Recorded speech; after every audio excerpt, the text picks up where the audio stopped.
The idea that we're literally on a gigantic organic spaceship, you know, that's just too fucked up. It's too crazy to think.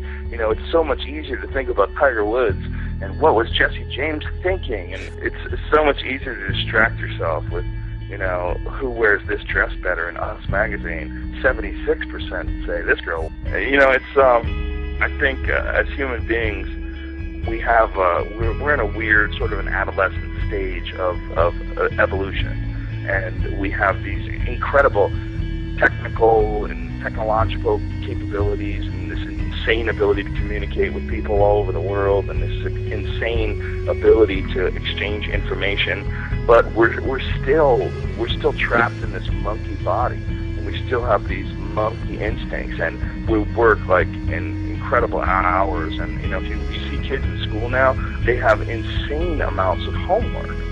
They're training you to be a goddamn fucking drone. I mean, you work all day in school, and then you come home and you have hours and hours of homework, 3 and 4 hours of homework a night, to the point where you're just accustomed to like doing things you don't want to do, and then you're gonna take that and you're gonna go to college and you're gonna work on it there, and eventually you're gonna get a job, and that job is gonna require hours and hours of your day, and to the point where you don't have time to think about space.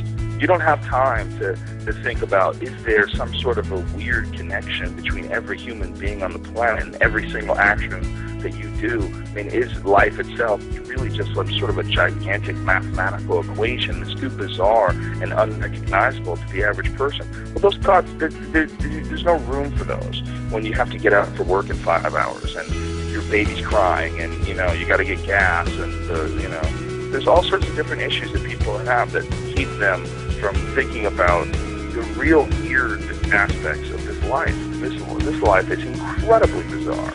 J.D.S. Haldane said it best.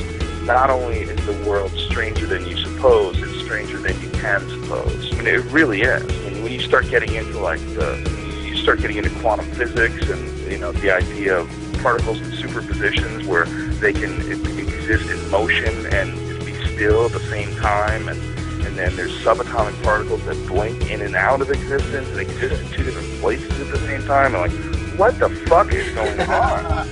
You know, I mean, it's too much. It's too crazy. In order for you to take care of your mortgage, in order for you to be a good neighbor and show up for the fucking homeowners association meeting on Tuesday night and, you know, gossip with the fucking neighbors about who's losing their house, there's too many variables. There's too much things going on, and people gravitate towards stupid, meaningless shit because it's easy to absorb and because it jives well with our monkey instincts.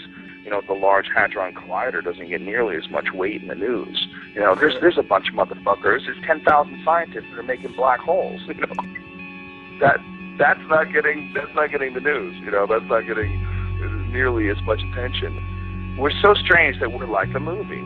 The whole human race is like a goddamn Coen Brothers movie. There's a certain amount of programming that the media does, you know, I mean, especially if you watch like stuff like Fox News, there's a certain amount where they're sort of conditioning people to think a certain way.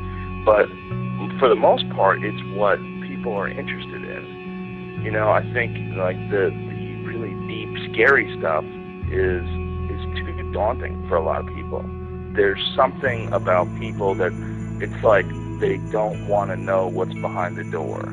They don't want to know what's outside. It's too scary. They want to control their micro world, you know, and that's why people like, you know, having a small group of friends and living in a small community, and, you know, and they like to know their environment. And when you get into really crazy shit like quantum physics, and you get into the universe and infinity, the idea of an infinite universe, perhaps not even just one universe, but infinite numbers of universes, it's just too nuts. It's too crazy to think that above you literally goes on forever. There is no roof. You step outside your house and there is no, you can make a straight line from your fucking head to a star that's 14 billion light years away. That's insane. That's one of the things that hits you when you do mushrooms. You know, especially if you do like a large dose, you start realizing that there's no ground, there's no up and no down. You're like in the middle of this, and there's no edges. it just goes forever. And you're just like right there. You're right there swimming in this universal soup.